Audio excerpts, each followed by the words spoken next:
सुस्वागतम विद्यार्थी मित्रांनो, आपले या नव्या व्हिडिओमध्ये पुन्हा एकदा मनपूर्वक स्वागत। आज आपण इंग्लिश ग्रामरच्या एका महत्त्वाच्या वळणावर आलेलो आहोत। यापूर्वीच्या अनेक व्हिडिओजमध्ये आपण इंग्लिश ग्रामरशी संबंधित अनेक वेगवेगळे टॉपिकची चर्चा केली, ते मुळापासून समजून घेतले। आजचा जो टॉपिक आपण आज घेऊन आलेलो आहोत आणि ज्याच्यावर आज चर्चा अपेक्षित आहे तो अत्यंत तीव्र कॉन्सन्ट्रेशनची गरज डिमांड करतो। आपण व्हिडिओ शेवटपर्यंत पहा, आपल्याला व्हिडिओ आवडेलच आणि त्यामध्ये आपण कोणता टॉपिक हँडल केलाय हेही समजेल आणि त्याच्याशी रिलेटेड अजून कोणत्या बाबी आहेत, कोणत्या विशिष्ट गोष्टींवर आपल्याला भर द्यायचा आहे, कोणत्या गोष्टी लक्षात ठेवायच्या आहेत, हे सर्व गोष्टी आपण आजच्या व्हिडिओमध्ये पाहणार आहोत। आपले पुनश्च एकदा सुगम लर्निंग या शैक्षणिक चॅनल तर्फे खूप खूप स्वागत। आजच्या विषयाकडे वळतो आहोत। आजचा विषय आहे विद्यार्थी मित्रांनो, change the voice. Change the voice हा इंग्लिश ग्रामर मधला एक महत्वाचा टप्पा मानला जातो, ज्यामध्ये आपण एक फॉरेन लँग्वेज मधील एक विशिष्ट प्रकारची वाक्यरचना, एस्पेशली ज्याला सेंटेन्स ट्रान्सफॉर्मेशन मधली महत्वाचे टॉपिक आपण शिकतो आहोत। चेंज द व्हॉइस, त्याला अगदी changing from active to passive, आज आपण ह्या टॉपिकवर भर देणार आहोत। अर्थात ऍक्टिव्ह टू पॅसिव्ह हे जसं ट्रान्सफॉर्मेशन आहे, त्याच प्रकारे passive sentence to active sentence असेही सेंटेन्स ट्रान्सफॉर्मेशन असतात। परंतु आजचा आपला विशेष फोकस हा active sentence, active voice to passive sentence और पॅसिव्ह व्हॉइस हा असणार आहे। यामध्ये आज पुन्हा लक्षात घ्या विद्यार्थी मित्रांनो, यामध्ये आज आपण सर्व सिंपल टेन्सेसवर भर देणार आहोत। सिंपल प्रेझेंट, सिंपल पास्ट आणि सिंपल फ्युचर टेन्स। यामध्ये आपल्याला active voice to passive voice असं सेंटेन्स ट्रान्सफॉर्मेशन करताना कोणकोणत्या बाबींची विशेष काळजी घेतली पाहिजे, त्याच्या संदर्भात काय नियम आहेत, काय रूल्स आहेत, त्याची आपण चर्चा करूयात। त्याचबरोबर काही स्वतंत्र उदाहरणं वाक्यांचे घेऊन ते आपण ट्रान्सफॉर्म करूनही आज पाहणार आहोत। तर आजचा व्हिडिओ खूपच इंटरेस्टिंग होणार आहे। आमच्या बरोबर तुम्ही शेवटपर्यंत राहणार आहात। चला तर पाहूयात आजचा टॉपिक। आपण रूल्सची चर्चा करूयात विद्यार्थी मित्रांनो। ज्यावेळेस आपण रूल्सची चर्चा करतो त्यावेळेस हे रूल्स ऍज अ प्रोसिजर म्हणून पण आपल्याला पाहता येतील, कारण या टप्प्यांनीच आपल्याला वाक्य बदलवायचे असतात। सुरुवात करताना मी तुम्हाला असं सांगेन की एक सिंपल टेन्स मधलं वाक्य हे सब्जेक्ट प्लस वर्ब प्लस ऑब्जेक्टने बनलेलं असतं आणि ज्या वाक्यांमध्ये ऑब्जेक्ट आहे, म्हणजेच ज्या वाक्यातील वर्ब ट्रान्झिटिव्ह वर्ब आहे, अशीच वाक्ये आपल्याला पॅसिव्ह व्हॉइस मध्ये कन्वर्ट करता येतात। म्हणजेच एक रूल असाही आहे की ऍक्टिव्ह व्हॉइस मध्ये असणाऱ्या वाक्यातील वर्ब हे ट्रान्झिटिव्ह वर्ब पाहिजे। ट्रान्झिटिव्ह वर्ब असल्यामुळे वाक्यामध्ये ऑब्जेक्ट असणार आहे, म्हणजेच ज्या वाक्यांची संरचना subject plus verb plus object होती आहे, अशाच वाक्यांचे ट्रान्सफॉर्मेशन आपण पॅसिव्ह व्हॉइस मध्ये करू शकतो। चला आपण काही रूल्सवर फोकस करूयात। मी जसं तुम्हाला सांगितलं की ऍक्टिव्ह व्हॉइस मध्ये असणाऱ्या सिंपल टेन्सेसच्या वाक्याची रचना ही subject plus verb plus object अशी असते। तर पाहूयात इथं ऍक्टिव्ह आणि पॅसिव्ह व्हॉइसच्या संदर्भात ज्यावेळेस आपण सब्जेक्टची चर्चा करतो त्यावेळेस सब्जेक्टला आपण डुअर सुद्धा म्हणतो। डुअर म्हणतो म्हणजे कार्य करणारा, कृती करणारा या अर्थाने। म्हणून सब्जेक्ट आपल्याला इथं डुअर, कार्य करणारा, कृती करणारा, कृतीशील, ऍक्टिव्ह अशा पद्धतीने घ्यायचा आहे. दुसरा पार्ट आहे यातला helping verb. Helping verb and main verb, both of them decides the tense of the sentence. बरोबर आहे. वाक्य कोणत्या टेन्स मध्ये आहे हे समजून घेण्यासाठी आपल्याला वाक्यातील helping verb and main verb या दोन्ही गोष्टी पाहाव्या लागतात. तिसरा आपला जो पार्ट अँड पार्सल आहे तो आहे ऑब्जेक्ट. ऍक्टिव्ह व्हॉइस मधील सेंटेन्स मध्ये ऑब्जेक्ट हा नेहमी पॅसिव्ह असतो, किंवा आपण दुसऱ्या भाषेत असं म्हणूयात की on whom the action is done, he is a passive doer. म्हणजे काय होतं पहा, की जी ऍक्शन, जी कृती सब्जेक्ट करतो ती कृती केली जाती ऑब्जेक्टवर, ती डायरेक्ट होती ऑब्जेक्टवर. म्हणून वाक्यामध्ये जो सब्जेक्ट आहे he is a active doer आणि जो ऑब्जेक्ट आहे तो असतो पॅसिव्ह डुअर. आता पहा, ज्यावेळेस आपण ऍक्टिव्ह टू पॅसिव्ह सेंटेन्स घेऊन जातो त्यावेळेस मेजर चेंजेस होतात. The change in the place of the subject and the object. पहा, आपण आता ऍक्टिव्ह टू पॅसिव्ह करताना काय काय स्टेप्स फॉलो करायचे ते पाहतो आहोत. पहिली स्टेप आहे सब्जेक्ट आणि ऑब्जेक्ट या दोघांच्या जागांमध्ये बदल होतात. म्हणजेच सब्जेक्ट जो ज्याच्याने वाक्य नेहमी सुरू होतं तिथे सब्जेक्टच्या ऐवजी ऑब्जेक्ट वापरला जातो आणि सब्जेक्टला सर्वात शेवटी वाक्यामध्ये स्थान मिळतं. यांच्या जागा चेंज होतात. दुसरी जो प्रोसिजर आहे ती आहे की वाक्य ऍक्टिव्ह टू पॅसिव्ह बदलताना वाक्याचं जे टेन्स आहे, जो काळ आहे त्याला योग्य आणि उचित होणारा हेल्पिंग वर्ब ऑफ टू बी वापरला जातो. आता पहा, आपण इथेच थांबणार नाही. तुमच्या मनात प्रश्न निर्माण की हेल्पिंग वर्ब ऑफ टू बी कोणचे? पहा, जर आपण प्रेझेंट टेन्सची चर्चा करतो आहोत, जर आपण सिंपल प्रेझेंट टेन्सची चर्चा करतो आहोत तर अशा वेळेस हेल्पिंग वर्ब ऑफ टू बी असणार आहे इज आणि आर. तसेच जर आपण सिंपल पास्ट टेन्सची चर्चा करतो आहोत तर अशा वेळेस हेल्पिंग वर्ब ऑफ टू बी असणार आहे वॉज अँड वेअर. राईट.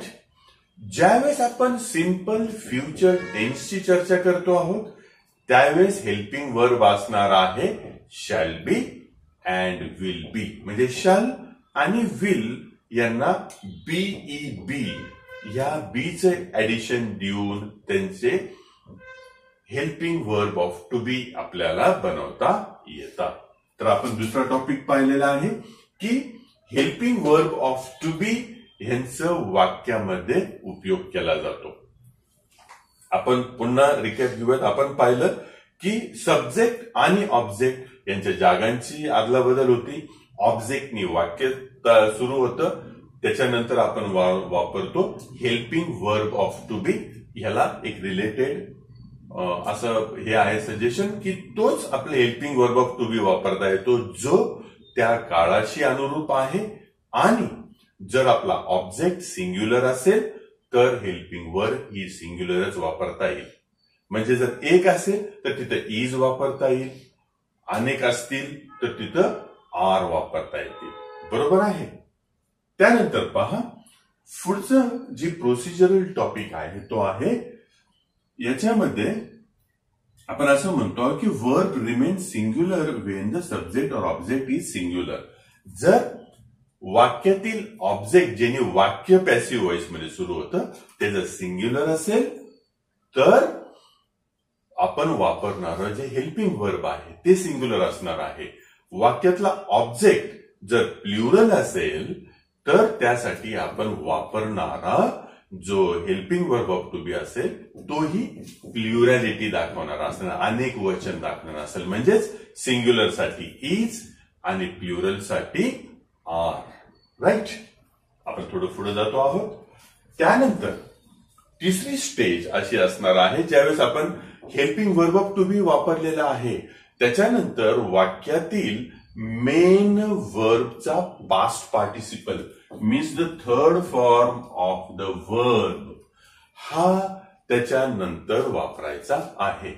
त्याच्यानंतर म्हणजे हेल्पिंग वर्ब ऑफ टू बीच्या नंतर येणार आहे the past participle form of the main verb. Right. आता आपण हे सर्व प्रोसिजर या स्ट्रक्चरच्या मदतीने पुन्हा एकदा पाहूया. मी तुम्हाला सांगितलं होतं की ऍक्टिव्ह व्हॉइस मध्ये असणार जे वाक्य असतं त्याची रचना, त्याचं स्ट्रक्चर असतं subject plus verb plus object. ज्यावेळेस आता हे वाक्य आपण पॅसिव्ह व्हॉइस मध्ये कन्वर्ट करतो आहोत त्यावेळेस या वाक्यामध्ये आपण ऑब्जेक्ट आणि सब्जेक्टच्या प्लेसेसची चेंज करणार आहोत. फॉर द फर्स्ट स्टेज पहिली स्टेप आपली काय असणार आहे, सब्जेक्टच्या जागेवर ऑब्जेक्ट आणि ऑब्जेक्टच्या जागेवर सब्जेक्ट. तर पहा इथं आपण सुरुवात ऑब्जेक्टनी केलेली आहे. राईट. त्याच्यानंतर आपल्याला हेल्पिंग वर्ब ऑफ टू बी वापरायचा आहे. याची आपण चर्चा करताना मी तुम्हाला सांगितलं होतं जर प्रेझेंट टेन्स असेल तर इज किंवा आर म्हणजे सिंग्युलर किंवा प्लुरल फॉर्म. पास्ट टेन्स असेल तर वॉज किंवा वेअर. आणि जर आपला फ्युचर टेन्स असेल तर it is shall be or will be. ठीक आहे. तर हा हेल्पिंग वर्ब बद्दल आपण माहिती घेतली.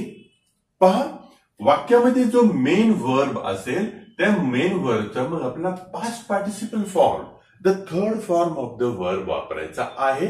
Third form of the verb म्हणजे असा फॉर्म की जो फॉर्म आपण ईडी वापरून तयार करतो. For example walk, walked. हा जो वॉक्ड आहे हा आहे पास्ट पार्टिसिपल फॉर्म.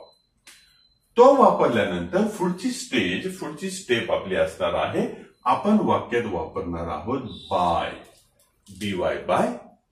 आणि त्याच्यानंतर आपण वापरणार आहोत सब्जेक्ट जो त्याच्या सुरुवातीच्या जागेवर आपण रिप्लेस केला आहे त्याला आपण प्लेस देणार आहोत वाक्याच्या शेवटी. ओके. तर ही होती सर्व स्ट्रक्चरल चर्चा. आय होप ती तुमच्या लक्षात आली असेल. आपण आता वळतो आहोत काही एक्झाम्पल्स. त्या एक्झाम्पल्सच्या मदतीने आपण हे जे प्रोसिजर्स पाहिल्या आणि प्रोसिजरल चेंजेस पाहिलेले आहेत ते सर्व चेंजेस आपण आता वाक्य वापरून त्याच्यामध्ये कसे हे सर्व रूल्स फॉलो होतात ते पाहूया. मी वाक्य असं करतो आहोत, ए स्टुडंट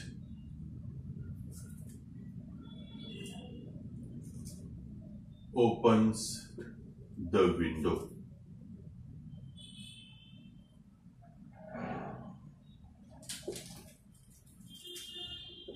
सर्वप्रथम आपण एक गोष्ट चेक करणार आहोत की या वाक्यामध्ये सब्जेक्ट, वर्ब आणि ऑब्जेक्ट कोणते आहेत. ए स्टुडंट हा आपला सब्जेक्ट आहे. ओपन्स हा आपला वर्ब आहे अँड द विंडो हा आपला ऑब्जेक्ट आहे. आता ह्या तीन महत्वाच्या गोष्टी आपल्याला सापडल्यानंतर आपण त्या मिळवल्यानंतर आपण सेकंड थिंग टू चेक दुसरी कोणची गोष्ट आहे की जी आपल्याला चेक करायची आहे ती आहे हे वाक्य कोणत्या टेन्स मध्ये आहे. त्यासाठी आपलं वर्ब कडे जावं लागेल. पहा वर्ब आहे ओपन्स म्हणजेच हे दिलेलं वाक्य आपण सिंपल प्रेझेंट टेन्स मधून निवडलेलं आहे. ठीक आहे. आपण स्टेप नंबर 1 पाहिली की वाक्यातला सब्जेक्ट, वाक्यातला वर्ब आणि वाक्यातला ऑब्जेक्ट कोणता आहे. सेकंड स्टेप आपण चेक केली ज्यामध्ये आपण वाक्याचा काळ शोधलेला आहे. वाक्याचा काळ यासाठी आपण शोधतो कारण ज्यावेळेस आपण ट्रान्सफॉर्मेशन ऍक्टिव्ह टू पॅसिव्ह करतो त्यावेळेस आपल्याला वाक्याचा काळ माहिती असणे अत्यंत गरजेचे आहे. पुढे जातो आहोत. आता आपण ऍक्च्युअल ट्रान्सफॉर्मेशनला सुरुवात करूयात. पहा, इथं जे स्ट्रक्चर आहे ते स्ट्रक्चर तुम्हाला मदत करेल. आपल्याला सब्जेक्टच्या जागेवर आपण नेतो आहोत ऑब्जेक्टला. The window. ठीक आहे. द विंडो हा वाक्यातील ऑब्जेक्ट आहे, म्हणजेच पॅसिव्ह डुअर आहे. त्याने आपण वाक्याची सुरुवात केली आहे. त्यानंतर आपण असं म्हटलं होतं की वर्ब ऑफ टू बी निवडायचा. इथं पुन्हा आपल्याला लक्षात घ्यावं लागेल की आपण वाक्याचा काळ शोधला होता, तो होता सिंपल प्रेझेंट. म्हणजेच आपल्याला निवड करायची आहे इज अथवा आर मधून. विंडो हे सिंग्युलर नाउन आहे, म्हणून आपण घेणार आहोत इज. The window is.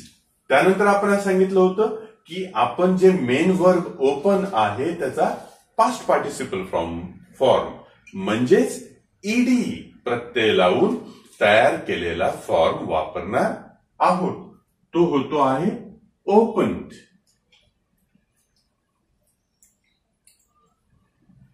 आणि त्यानंतर आपण वापरणार आहोत बाय. ठीक आहे. आणि बाय नंतर ऑफकोर्स आपण वापरणार आहोत सब्जेक्ट. सब्जेक्ट आहे आपला ए स्टुडंट. पहा वाक्य कसं होतं आहे. The window is open by a student. आता हे वाक्य झालं आपलं पॅसिव्ह व्हॉइस मध्ये.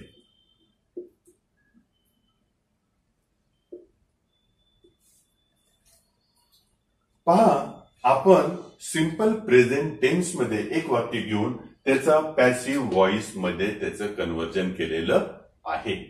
आपण आता हेच वाक्य सिंपल पास्ट टेन्स मध्ये ज्यावेळेस घेतल्यानंतर त्याच्यामध्ये कोणकोणते बदल असू शकतात अपेक्षित याची एकदा चर्चा करणार आहोत. बघा, वाक्य असं आहे.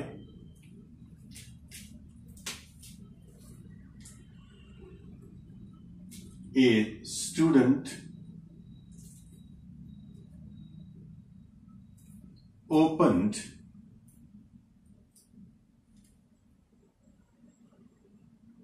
the window.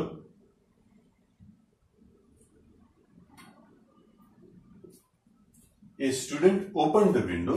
हे दोन वाक्यामध्ये जर आपण पाहिलं तर इथं ओपन्स आहे.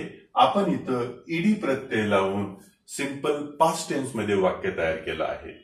आता जेव्हा असं वाक्य आपण पॅसिव्ह व्हॉइस मध्ये चेंज करतो आहोत तेव्हा काय होतं हे पाहूयात. आपला ऑब्जेक्ट आहे द विंडो.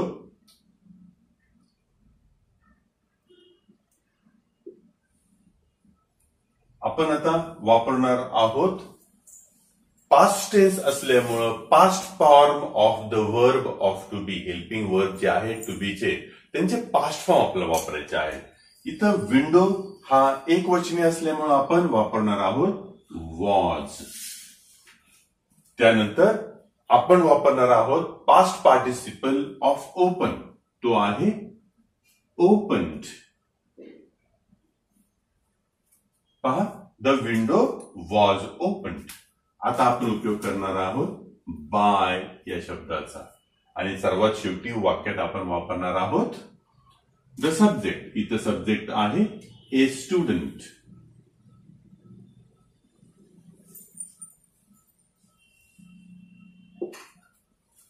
वाक्य कसं झालंय पहा. The window was open by a student. हे वाक्य आपण सिंपल पास्ट टेन्स मध्ये चेंज केलं आहे. आता आपण जातो आहोत सिंपल फ्युचर टेन्स कडे. सिंपल फ्युचर टेन्सची चर्चा करताना आपण हे वाक्य सिंपल फ्युचर टेन्स मध्ये कन्वर्ट करूयात आणि त्याचं रूपांतर पॅसिव्ह व्हॉइस मध्ये करूयात. पहा कसं होतंय.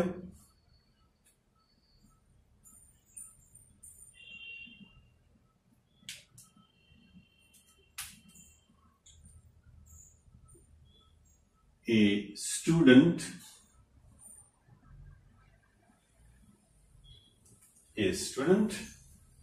will open the window.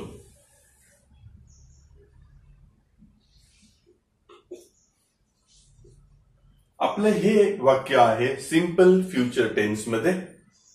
आपण आता हे वाक्य कन्वर्ट करतो आहोत, ट्रान्सफॉर्म करतो आहोत पॅसिव्ह फॉर्म मध्ये. पाहूयात. आपण सुरुवात करणार आहोत ऑब्जेक्टनी. ऑब्जेक्ट आहे आपला द विंडो. त्यानंतर आपण घेणार आहोत helping verb of to be of the future form. तर फ्युचर टेन्स मध्ये आपला जो हेल्पिंग वर्ब आहे तो होतो आहे will be. The window will be. त्यानंतर आपण ओपन या मेन वर्बचा पास्ट पार्टिसिपल फॉर्म घेतो आहोत, तो आहे ओपन्ड. त्यानंतर आपण घेणार आहोत बाय आणि सर्वात शेवटी द सब्जेक्ट. इथं सब्जेक्ट कोणचा आहे? A student.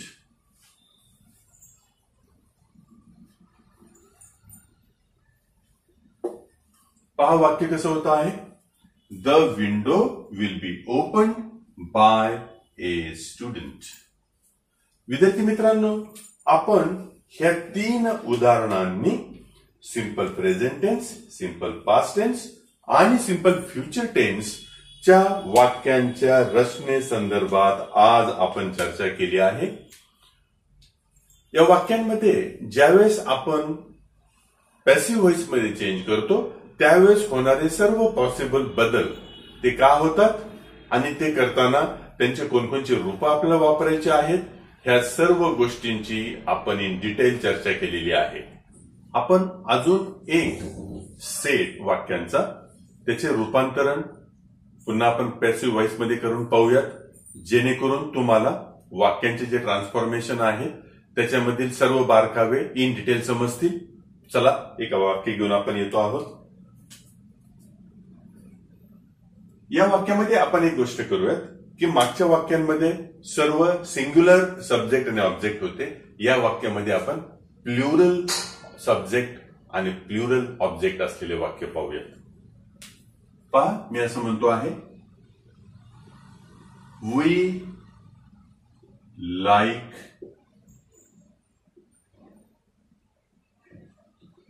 अल्फॉन्सो मँगोज.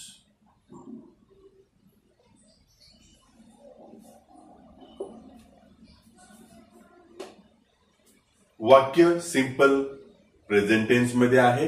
वाक्य असे आहे, we like Alphonso mangoes.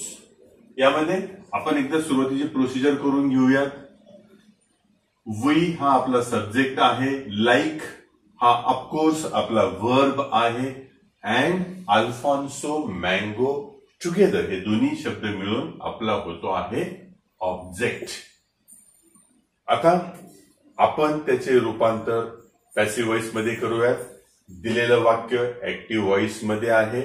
Active voice मध्ये का आहे तर subject plus verb plus object अशी रचना असणारी सर्व वाक्ये ही ऍक्टिव्ह व्हॉइस मध्ये असतात. ऍक्टिव्ह व्हॉइस ओळखायची ही सर्वात सोपी पद्धत आहे, जेणेकरून आपण वाक्य हे ऍक्टिव्ह व्हॉइस मध्ये आहे किंवा पॅसिव्ह व्हॉइस मध्ये आहे हे समजू शकतो. तर हे वाक्य आहे ऍक्टिव्ह व्हॉइस मध्ये, कारण त्याचं स्ट्रक्चर कसं आहे, S plus V plus O म्हणजे ऑब्जेक्ट. आता आपण हे वाक्य पॅसिव्ह व्हॉइस मध्ये कन्व्हर्जन पाहूया. आपण घेऊन येतो आहोत सुरुवातीला ऑब्जेक्ट, तो आहे अल्फॉन्सो मँगो, अल्फॉन्सो मँगोज. आपला ऑब्जेक्ट ही प्लुरल आहे, त्यामुळं आपण निवडणार helping verb of to be present form मधले हे आपल्याला प्लुरल निवडावे लागणार आहे. त्याच्याबरोबर आपण वापरतो आहोत त्यामुळं आर. Alphonso mangoes are. त्यानंतर लाईक या मेन वर्बचा आपण पास्ट पार्टिसिपल फॉर्म वापरतो आहे, तो आहे R liked.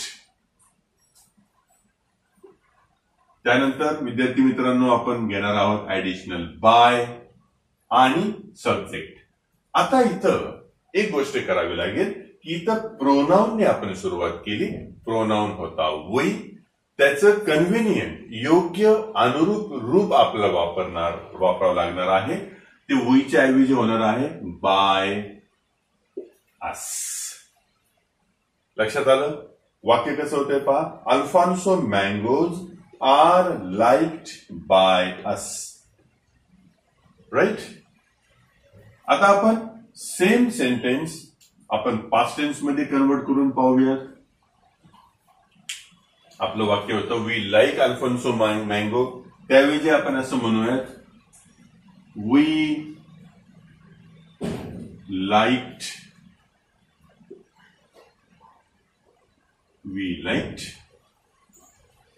Alphonso mangoes.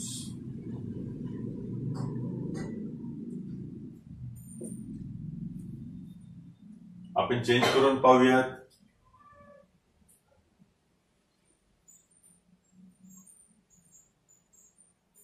Alphonso mangoes. आपला ऑब्जेक्ट प्लुरल आहे, अनेकवचनी आहे, म्हणून आपण इथं आर वापरला प्रेझेंट टेन्स मध्ये. इथं आपण वापरणार आहोत were. Alphonso mangoes were liked, त्यानंतर बाय, त्यानंतर अस. राईट. वाक्य कसं झालं पहा. Alphonso mangoes were liked by us.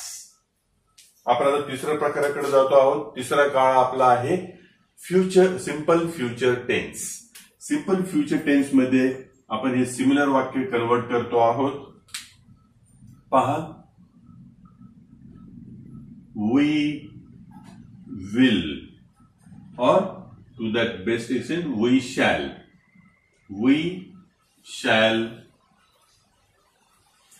like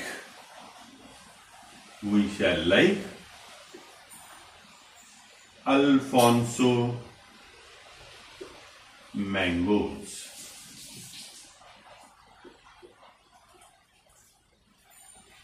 हे वाक्य आपण सिंपल फ्युचर टेन्स मधलं घेतलेलं आहे विद्यार्थी मित्रांनो. आता आपण त्याचं कन्व्हर्जन पाहूयात. आपण हा जो आपला ऑब्जेक्ट आहे तो घेतो आहोत इथे. पहा. Alphonso mangoes. आता इथं जो आपण हेल्पिंग वर्ब वापरलाय फ्युचर टेन्स मधला तो आहे शॅल. परंतु अल्फॉन्सो मँगो हे थर्ड पर्सन प्लुरल आहे, म्हणजे तृतीय पुरुषी हे ऑब्जेक्ट असल्यामुळे आपण घेणार आहोत विल. आपण शॅलला रिप्लेस केलं विलनी, त्यानंतर ऍडिशन देणार आहोत be. Alphonso mangoes will be. आता त्या लाईकचा आपल्याला पास्ट पार्टिसिपल वापरतो आहोत, ते होणार आहे Alphonso mangoes will B liked by अस. पहा वाक्य कसं झालेलं आहे कन्व्हर्जन नंतर. Alphonso mangoes will B liked by अस. विद्यार्थी मित्रांनो, हा आपण एक अजून सेट ऍडिशनल घेतला, कारण मागील सेटमध्ये आपण सब्जेक्ट आणि ऑब्जेक्ट हे दोन्ही सिंग्युलर वापरले होते. आता आपण प्लुरल जे अनेकवचनी जे सब्जेक्ट आणि ऑब्जेक्ट आहे ते वापरून वाक्यांमध्ये कन्व्हर्जन करताना काय काळजी घ्यायची हे पाहिलं. तर हा होता आपला आजच्या चर्चेचा भाग. विद्यार्थी मित्रांनो, मला खात्री आहे आजचा व्हिडिओ तुम्हाला खूप खूप आवडणार आहे. व्हिडिओ आवडल्यास व्हिडिओला लाईक करायला विसरू नका. तुमच्या मित्रांमध्ये तो जास्तीत जास्त शेअर करा आणि आमचं व्हिडिओ चॅनल सुगम लर्निंग जर आपण अजून सबस्क्राईब केलं नसेल तर त्याला जरूर सबस्क्राईब करा. आम्ही लवकरच येतो आहोत एका नव्या टॉपिक बरोबर, एका नव्या व्हिडिओमध्ये. तोपर्यंत गुड बाय.